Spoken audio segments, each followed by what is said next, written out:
Today we talk about how can you fix this problem or know how you can do that on your Prime Video app. So all you have to do, so you just click here on settings, click on it here. When you just click on settings, it's going to show for you list like this here. So then you go down, just keep going down, then you click here on apps. Then you go to apps list here, and there you're looking for Prime Video app, or just click on search.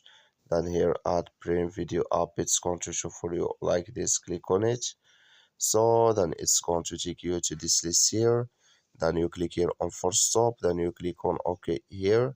So then you go down, just click here on storage, come to storage list here, just click on clear cache. Then all you have to do, so you just turn off your Wi-Fi and turn on it again, then it's going to work with you.